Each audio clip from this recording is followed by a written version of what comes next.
everybody. This is Trek in the Valley, your favorite Star Trek, the original review.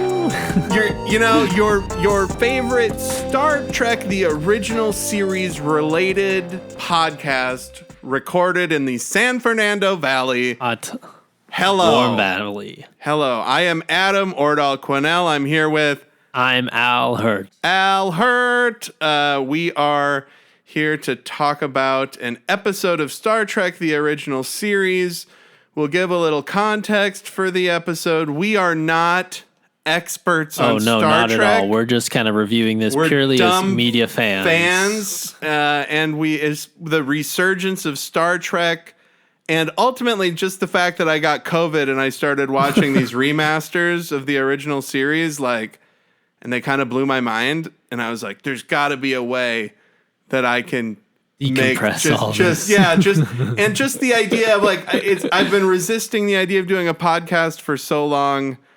I wanted to do something that's fun and just watching Star Trek. I'm trying to think. I mean, at one point I was coming over and I was watching these episodes. It's going to feel like work at some point because there's so many. There's a lot. We'll see and we're already starting to watch them twice, but they're getting good. So I'm not really complaining. Exactly. And that's a little look into our process. We're just figuring out how to do a podcast. Basically, yeah. Yeah, we're learning in a sweaty office in my spare room / office in Van Nuys, California, just off Auto Row. We are talking about Star Trek, the original series. If you've been listening to this podcast up until now, thank you, and holy shit, we appreciate both of you. Yes. Please rate and review however you get podcasts. Spread the word. Trek in the Valley. All right, so Al, we are here to talk about one of the most unfortunately titled episodes. Title, man, I can't get over it. This is the 7th episode of Star Trek, the original series. It aired on October 20th, 1966. And Al, what is the title of this episode? What are little girls made of? What are little girls made of? Pretty ridiculous, and it's from the Sugar and Spice. It's got to be a poem, right? Yeah, it's from the Sugar. What are little girls made of? Sugar and spice and all things nice. But really, it just ends up. They could have just been people. It isn't just women. Anything else? There's no reference. In fact, there's more. There are more robotic men than there are robotic women in this. But the reason why I just groaned was probably because of Sherry Jackson and her performance and her involvement. Tell me, break it down. She was Andrea. Okay, and so with the so one of the characters. Band. So in a nutshell, this episode is about androids. It's about androids, and it's about Christine Chappell's fiance has been incommunicado for 5 years, researching this ancient race and the cool cave planet that he's on. Too. Yes, it's very cold planet they talk about, but he hasn't. So Kirk mentions that they refer to him as the Pasteur of space travel or something. He basically with studying this ancient race using their technology, he changed immunization science, which is whoa, COVID. That made me think about all the vaccination talk. So he's like a scientist that's changed the face of a couple of fields of science from the research he's gotten from this ancient alien race. But nobody's heard from him in 5 years. She's worried. They're on their way out there. They get there. He's living with robots. They capture Kirk. They make a Kirk clone, the robot clone. Yeah. And then they find out that actually the doctor's also a robot, and then they end up on the Enterprise and everything's fine. So that's the recap. I'm trying to figure out how to do the recaps, but you've already seen the episode. So now we get to talk about just the cool scenes that we like, funny jokes. What did you think? Let's get into it. First, I mean, definitely just what I was just mentioning, last episode and stuff was just These episodes are getting good and they're getting better. The sets are getting bigger. Their costumes are getting a little more detailed. The ship looks nicer. Their HUD, I guess, their heads-up display on the Enterprise is bigger. They're getting better shots. Granted, with the remaster and all the ship shots in the space look beautiful too, obviously. But I think as soon as they get to the cave, I think that's what really stood out to me the most.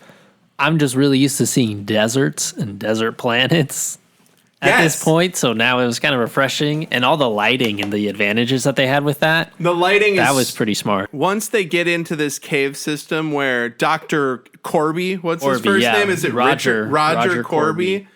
Once they get into the cave system where Corby is Christine's fiance, then there's just the most amazing soft fluorescent lighting. It's like purple. It's purple and pink. It's like airbrushed. It's awesome. Fucking great sets. Fantastic lighting. And then there's a couple red shirts at first that beam down to the planet with Kurt. Are these the first ones? I think.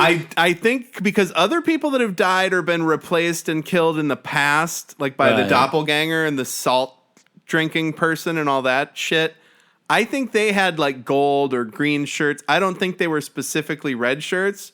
This is the first time that jumps to mind where I was like, oh, those are red shirts. They're both going to die. And they just seem pretty faceless, nameless. Just like, okay, we're going to join you on this quest.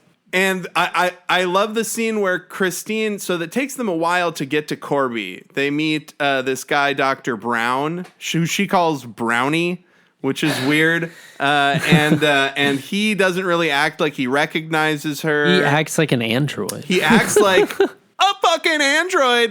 This episode reminds me of... just doesn't recognize androids. I guess it was 66. Were there android stuff out? Oh, all kinds of shit, dude. I mean, Isaac Asimov, like there's been so much science fiction about androids and shit. Or like people being the other person or multiple selves, cloning, all that shit. Yeah, I think so. Definitely. There's been a lot of that. And I mean, really, when you think about androids, you go back to fucking Frankenstein, kind of. Yeah, you exactly. know? So it's all Victorian literature is rife with that shit.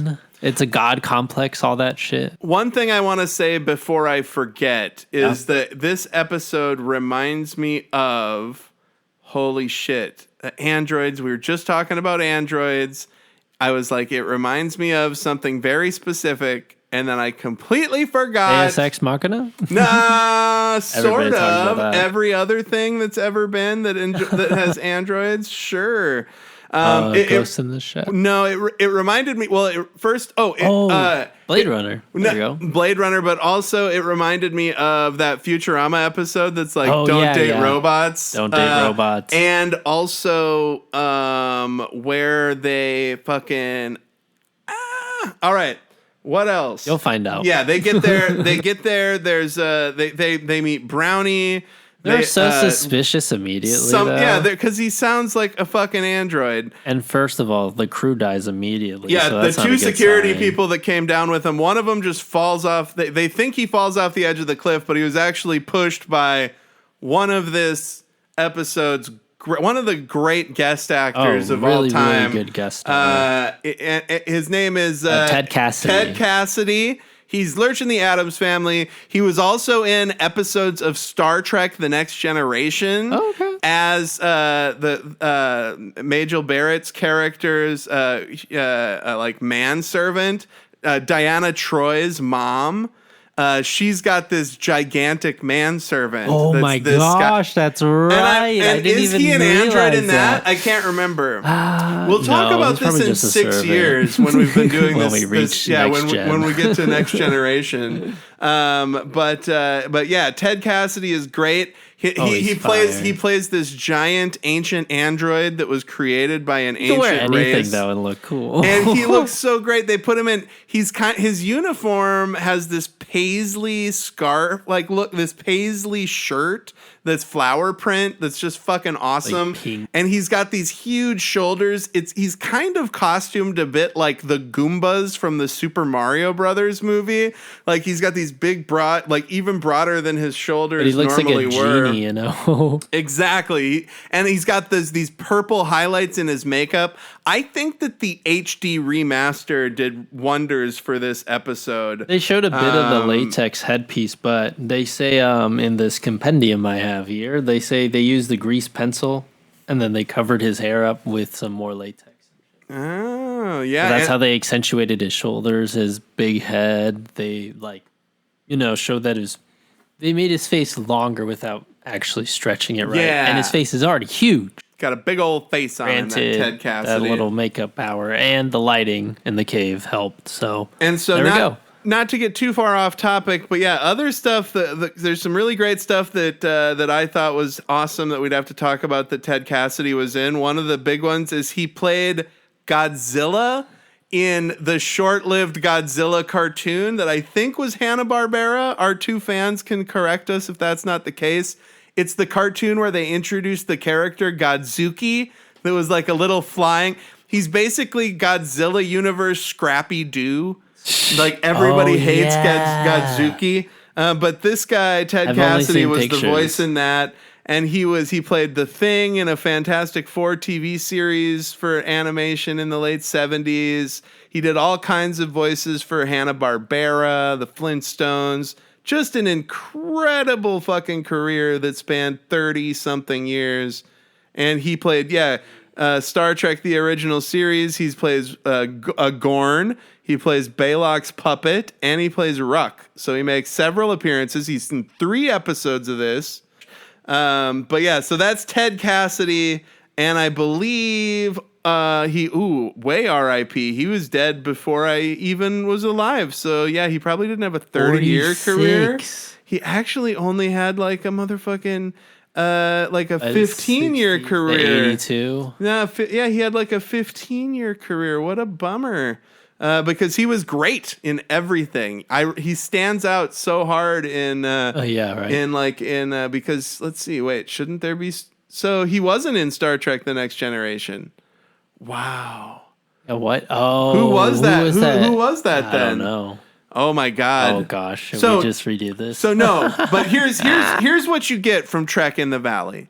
You get people who are not married to the idea of being correct about shit. We gotta look this up, though. I want to figure out who the tall servant. You can look it up, who the tall servant was in Star Trek: The Next Generation. This is why I need my amazing wife involved in the podcast, so I can be like, Brittany, could you please look up this bullshit for us? Oh, I'm ever so stoned. Yes, so that was Ted Cassidy. Lurch from the original Addams Family. The sets in this are great. Are these the first ever red shirts? So Rook is awesome. His makeup is great. He's this enormous monster, yet he moves silently like a ninja. He sneaks up on people constantly. Oh, I remembered what this episode reminds me of. Oh yeah. Did you watch the motherfucking the big sci-fi series that had like Battlestar Galactica? Did you watch the contemporary BSG? So there's a race of aliens or robots called Cylons that take people's form, and so it's always a mystery who's a Cylon, right? So then they did an SNL sketch that was like, everyone's a Cylon. Like, I'm a Cylon. You're a Cylon. We're Cylons. And this episode, spoiler alert, is so much like that. Like, everyone is a robot. One of the things I love about this episode is at one point, Christine Chapel, Nurse Chapel, is like, I know that's my fiance. You know how well I know him. And nobody could identify one of these androids, and they were all androidy as fuck. No, I think that's one of the best parts too. And then there's that other scene too when she just talks to Kirk before they're gonna have dinner. And he goes, androids don't eat. Yes, so later it's so funny though. So we can, and I think this episode, I'm like the most caffeinated I've been for a recording. So I am like on top of wanting to hit these. So they do make a robot Kirk because what I love is Dr. Corby is like, hey, don't call your crew yet. Just chill for a little while. Let me explain this shit. Him. And then Ruck can like mimic people's voices, so he contacts Spock on the Enterprise and is like, "This is Kirk. Don't worry about it. Corby's made some fascinating discoveries. We're gonna check it out. Just chill." And Spock is like, "That's kind of weird." But then there's this amazing scene that involves some great set design and some editing for the time, because Corby is going to show Christine Chapel how he makes an android. Oh yeah, that scene's pretty fire. And so it's basically like how you make like a hand cast resin toy or something. He's got a big mold and he puts Kirk. It's a big circular table. Is the mold one of the crewmates' bodies? No, I don't think so. It's an android glop that's roughly right? So to describe it, it's like a big lazy Susan, like a big wheel, and Kirk is naked but with something over his junk, like an iron bar to hold him down, and he's laying in place, basically in like a mold. And then they put in the other side, in the empty mold, glob. They just put a big, roughly human-shaped glob of android stuff that's going to be Kirk's clone, like android clone. And then it spins around, and there's like some really awesome editing where they cut on the spinning, and then they replace the glob with a double, and then it's two Shatners, and then it's obviously a motherfucking mannequin. How many split screen scenes do we have? And then there's a bunch, and honestly, where there's two Kirks and it's Shatner and both. It's really smart. Yeah, they do good. It looks better than the split screen they did for Perfect Strangers when Balky played his cousin, and that was 20 years later. And there's a lot of split screen work where it's like a clone of somebody or like a doppelpopolis, a doppelganger or something. But and that's a great scene. So they make this Kirk clone.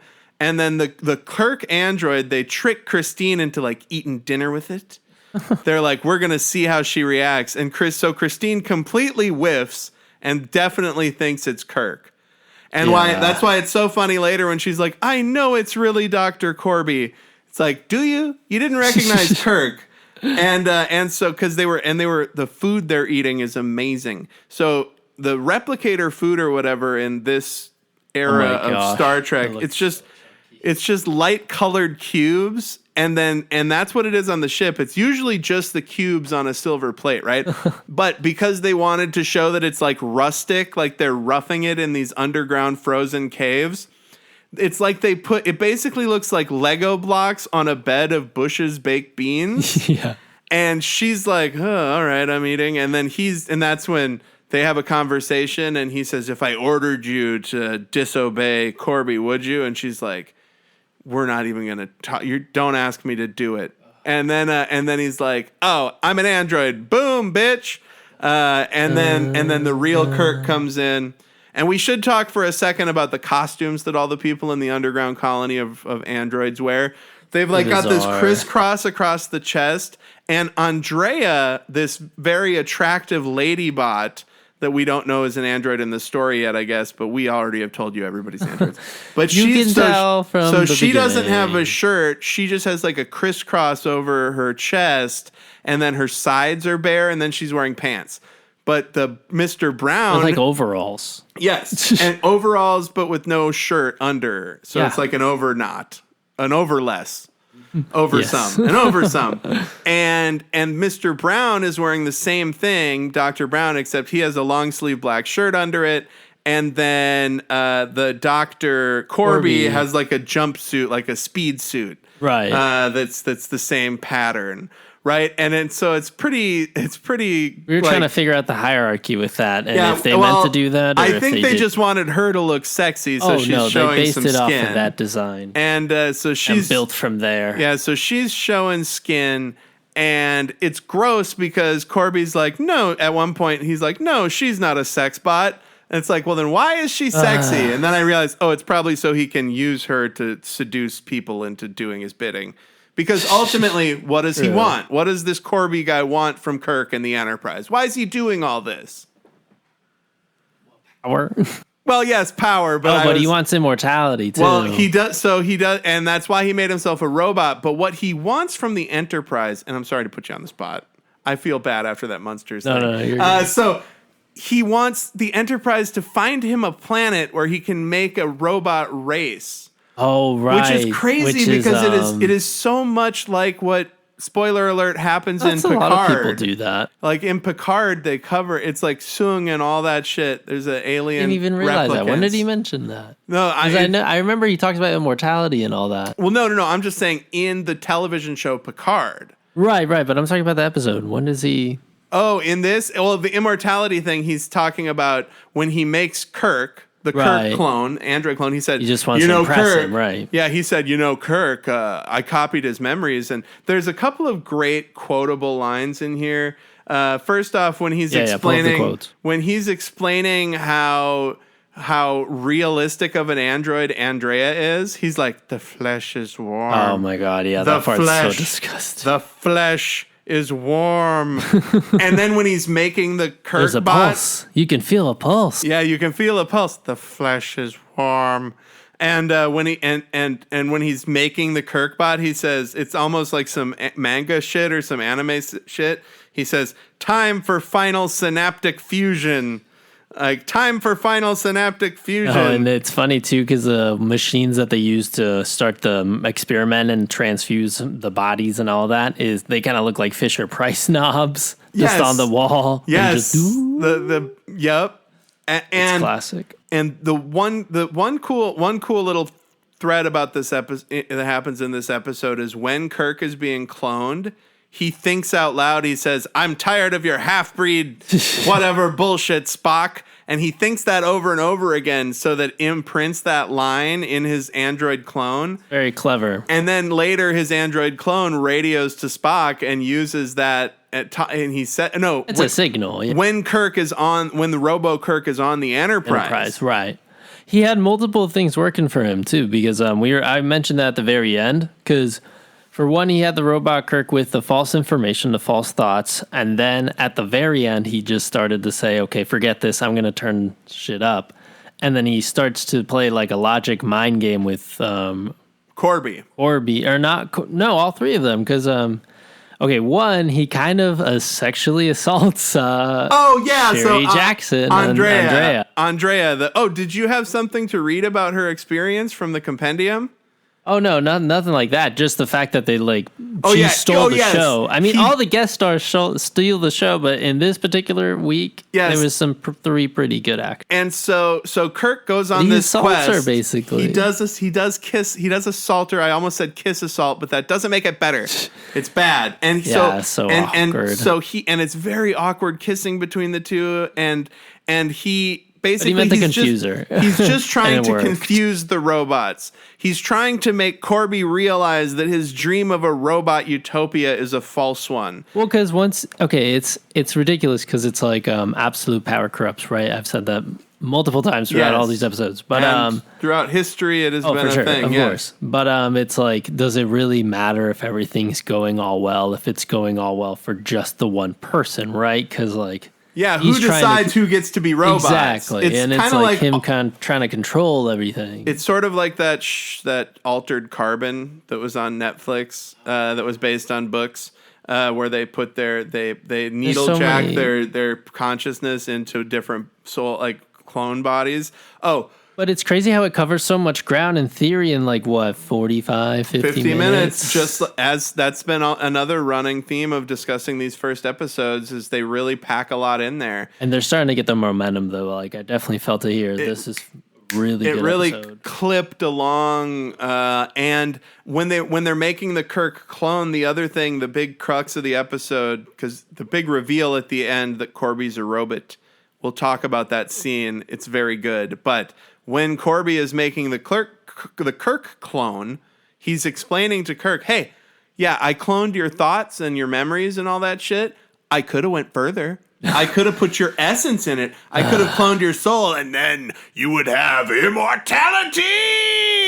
So weird. and I totally topped out on immortality there, but You that's know what okay. that just reminded me of, though, too, is with Invincible and that robot character and how he needs to keep going and they need to keep glowing, and also with the Clone Brothers. Yerp, the clone, and who's the clone and who's who's the original and who's the when we were watching running gag. When we were watching the episode on my couch in Van Nuys, California, with multiple fans on us, I thought about Invincible when they were doing the cloning scene, because it really made me think about when they put the robot guy it's just same shit. Like, It's how do you know awkward. who's it's the like clone? Consciousness, and it's How would oh, right.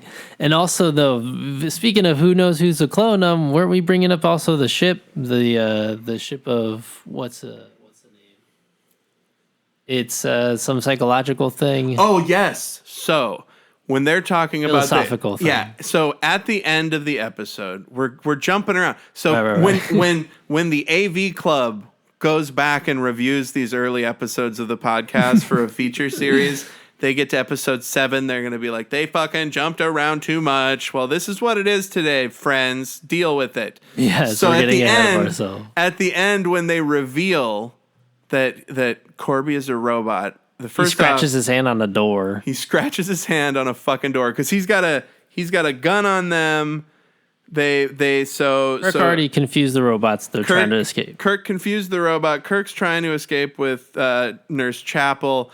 Corby scratches his hand, and they put this awesome It looked like little lights. Circuitry. I don't know that they went as far as lights, but it looked like they painted it like it would be like lights. little bulbs. Yes. And then they like blended it with, you could see the seams around it. That's one thing. Yeah. That's one awesome part about the HD remaster. I really do enjoy seeing like the seams around like the bald caps and shit. It really makes it feel real to me. Oh, more grounded, and you can see the hard work that they put into it. Exactly. And so he's a robot. And then they talk about like, well, what, because he says, no, Christine, it's me. I'm me. Yeah, that's true. At this point, Christine's been tricked this whole time, too. Yes. And she is very bad at determining who is robots. And there's a great quote where let's see here. So basically, Kirk explains that, this Corby, look, the old ones built the robots, and then they rose up against, then the robots were enslaved by the old ones, and then the robots had to rise up against their creators. And he's like, you're doing the same thing. They're going to rise up against you. And that's what he does. He tricks Ruck into fucking going after Corby, and something then that that's eventually would happen. And so, and that's when Kirk tricks Ruck into attacking Corby, and that's when we find out that Corby has a disintegrator ray, and he disintegrates Ruck. And then also there was some great effects earlier when Dr. Brown got gut shot by a phaser. Oh yeah, and then it right. shows his guts. I'm glad one of us remembered that. Not to pat myself on the back, but he had like a smoking hole where he like robot parts, and that's when they first realized that there was robots abound. Yeah, that's the first reveal, but it's like the guy was already acting strange from the beginning. Exactly. Brown was a creep. And I really liked how Christine was like, bitch, you know who I am. Yeah. Like, she was like, why are you acting like you don't remember me? Like, I'm Christine. But anyway, the so ship we of get Theseus. Back. Mm-hmm. So this is where it's kind of like, and the ship of Theseus is an old parable that they mention in WandaVision of all things, which is hilarious and so it's like the ship of Theseus is in a museum and it's decaying, and they keep refurbishing it and replacing the wood, and so then at some point they're going to replace the very last piece, and then what is the ship of is it still the ship of Theseus? Is the ship of Theseus it a new one? Is it a new ship? Is it the idea of the ship that makes it the ship of Theseus, or is it the actual parts? And that's like, is Corby human or not? Corby, really Corby. And that makes Corby realize, oh shit. And then he hugs Andrea and they shoot each other. He shoots himself. Her finger's on the trigger, and then like he moves his hand and just sets it down, because I think he realizes at that point, because he goes, "I am the real Corby," you know, and Kirk's like, "If you're the real Corby, you would give me the gun." Yes, like, great calm quote. down. Corby goes, "I am Roger Corby," and then he hands over the phaser. As usual, the guest cast. Oh, they always crush it. They always crush it, especially this week, though. I mean, obviously, other than I feel bad for Sherry Jackson, but I mean, you got to make a buck, I guess, back in the 60s. Well, and really, it was there was definitely more revealing clothing that they've had people wear on the series. Everything's so tight on that. She also gave such a great performance. Yeah, definitely. They all did. It's hilarious that Spock, you pointed this out while we were watching it. Spock shows up at the end because he knows something's up because Kirk, the Robo Kirk, says something racist to him. And so he goes down there with a security detail after all the other robots are destroyed. So Spock shows up and basically just has to take everybody's word for it that these robots existed. I was thinking about that too. I was like, well, this was kind of like a Hell Week thing too, but with just 2 members of the ship. They just come back traumatized after what, 2-3 days? And then and all the robots happen to die right as Spock shows up. He's like, "What happened?" And he's like, "There were robots. Corby was never here." Oh yeah. Did you find Corby? Corby was never here. So I guess Kirk solved the parable of Theseus. Kirk's like, "I've decided it wasn't Corby." Yeah. Kirk's like, "It wasn't the ship of Theseus." He should have just said, "Read my report." Like, this is my head's too messed up right now. Yeah, that would be a kind of a mind effer for you. That's what I'm saying. It's like a hell ship. Exactly. They're trapped at the edges of space in hell. Going crazy. Crazy shit happens. They got awesome character actors. So Nurse Chapel, huge bummer, cannot pick out a robot to save their lives. And honestly, Spock wouldn't have identified that Kirkbot as a robot. No, unless not Kirk at all. had implanted the thought in its head. Of course, that was probably the smartest part. And so this is interesting. I forgot to say this at the top. The synopsis from Paramount Plus. The synopsis from Paramount Plus is: Nurse Chapel's long lost fiance is found, along with his androids. Dun, dun, dun. There is a lot of that in this episode. Like lots a lot of those moments. Yeah. Musical sting. Holy shit, no. they're a robot. And then it's like, he's a robot. I'm a robot too. I expected to Kirk to be like, wait, we're all robots. And then it like cuts to the ship and it's there. None of this was real. The insane scene alert is the weird kissing with Andrea. That's where the flesh has warmth. And then so Nurse Chapel calls Corby out on making a sexy robot. Yeah, and he's really like, awkward. I couldn't love that. He's like, you think I could love a machine? And she's like, did you? And he's like, I can't love her. He's a machine. It's like, that doesn't really answer the subtext of the question. Yeah. She's asking like, yes, I know you don't love her, but did you have sex with a machine? That's what she really wants to know, dude. She's not like asking if you bought a fucking robot flowers, dog. She's like, you banging this robot? Like, that's what I want to know. And she wants to know because she would kick him to the curb. She'd be like, that's easy. Fucking gross, dude. And, it was so bizarre. Just so the way she's totally traumatized and everything. She has ultra PTSD now. And Kirk probably ain't doing too much better. Andrea. So the robot Andrea destroys the robot Kirk because she thinks it's the regular Kirk. Yeah, that part really confused me. He was kind of banking on that. Well, yeah, because they run into each other, the robot Kirk and her. And she goes, do you want to kiss again? And he goes, it would be illogical for us to kiss again. And then she blasts him thinking he's the real Kirk, but real Kirk wouldn't say it's illogical. It's really bizarre. Real Kirk wouldn't say it's illogical. It's weird. Yeah, very strange. But I mean, she kind of banked on him, like escaping and then being like, now that I've escaped, I can put on my regular clothes. She should have known that like he wouldn't be wearing so he would have had to destroy the robot and put his uniform on. It's like these androids ain't too bright. No. I don't think these androids. And he broke them. I mean, that's the other thing with all these scenarios where all these, villains, quote, unquote, of trying to like take over the world or a planet or something like that with their new power or like special science thing. I feel like in another Star Trek, they would just record all this, scientific discovery and keep the reports, just in case we need this tech someday or something like that. Yes. Whereas in this Star Trek, it's like these people are just mad scientists, and they always only have like 3 or 4 subjects. It's never a group of people. Yes, and I think that that makes a lot of sense, especially if you know that cybernetics and androids they kick it off in Next Generation with Data, but then when they explore more about Sung and his family and the people who make Data in Discovery and Picard, and it's like this whole thing. It's really like interesting to look at their first take on that. And doesn't it also seem like they're always looking for an excuse to just make a clone of the actor? Like, hey, one less actor we need. Oh, for sure. I mean, it's so funny. He's from an alternate universe. Oh, he's a robot clone. Oh, he's a transporter clone. Right. They didn't put a mustache on him, at least, because they wanted him to fit in. There's a couple. So I completely agree with what you were saying about the robots. With the androids and them making how they're with the mad scientists. They don't seem to like collect his technology and shit. Yeah, they're just like, well, that was fucked.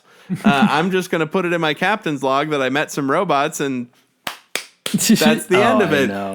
But in Deep Space Nine, in any of those other Star Treks, they would send in Section 77 or whatever the Black Ops Star Trek is to take the cybernetic technology away. They introduced what is it? It's not Lieutenant Troy. It's like Commander.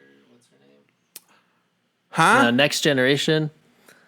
The lady. She's a psychic. Oh yeah, Deanna Troi. Yes. Her. I feel like they introduced that in like the therapy aspect of like they are really seeing fucked up things in space and they're trying to deal with it. Like. I love that. The Next Generation, Yes, and that's definitely like a sign of the times too. People had gotten a little bit more introspective. Therapy was becoming more mainstream at the end of the 80s. Also, I didn't even realize Sopranos, that whole premise is him going. Yeah, they stole that from Star Trek. I agree. Woke up this morning, got myself a phaser, set to stun. So great episode. A couple other really quotes. Solid. At the end, Spock says, "Frankly, I was rather dismayed by your use of the word half-breed, Captain. You must admit it's an unsophisticated expression." And also, Spock looks at him when he gets back on the ship and he says, "Where's Dr. Corby?" And Kirk says, "Dr. Corby was never here." Dr. Corby was never here. Yeah, it was just really bizarre. I think, like, in terms of androids and stuff, it didn't go, like... It kind of went into why he made them and all that and, like, how he did it. But I think, like... Again, yeah, the scope. It was, like, 2 or 3 people. And he kept killing new people. Maybe the red shirt people would have been down to be cloned, right? Who knows? and just the fact that he says, put me in a robot body. I'd be down for that shit. Freaky. And just the fact that it's also sort of like, I know you're not watching the Orville, but on the Orville there's a race of robots called the Kaylon who are like they're racist. They're like Nazis. They think they're superior to everything. Yeah. And they started because they had to rise up against their creators, and that's totally not lifted, but that's totally inspired by this episode of Star Trek specifically. Definitely. And I just love that that when you watch these old episodes, you see these connections to all of this contemporary shit. And that's why they're so timeless. Right. And just the fact also that they're able to cover so much, again, in 50 minutes of like so many theories and so many ideas that we can still talk about to this day, There's a few very interesting, just like a couple quick little things before we close it up and get to our recommendations. At about 2 minutes in, they do a close-up of a speaker. There's like somebody talking over the speaker, and it's like close-up of the speaker, and then they do push-in close-ups of each cast member, like bum ba, bum ba, and just awesome that it started with a close-up of a speaker. And at about 4.5 minutes in, there's these great background actors that are just hilarious. Oh, yes. Like one of them looks like Jesse Plemons from Breaking Bad. He's wearing like a robe. And he's wearing like a kung fu robe. I would say a lot of these costumes could be described as kung fu robes. And they're still starting to get it, but not quite everybody has a costume yet. So there's also a uniform. Exactly. They can't afford to make the good shirts for everybody. But the lighting looks better and all that. I think obviously the funny part why they did the sets looks great, but the reason why they did the zoom up on the speaker was just like, oh, where's that voice coming from? Well, it's on that speaker there. Da, da, da, and it's like so practical, but also it's awesome. It's the 60s, It's they so had to do that. It's kind of like Charlie's Angels, close up to the speaker. A bit. I like that there's a great shot at about 15 minutes of Dr. Brown when he gets gut shot of his smoking robot belly. It looks like a G.I. Joe character, like the inside of Bat. Just the way everyone's screaming, too. Yeah, so great. And then everybody's a robot. You're a robot. They're a robot.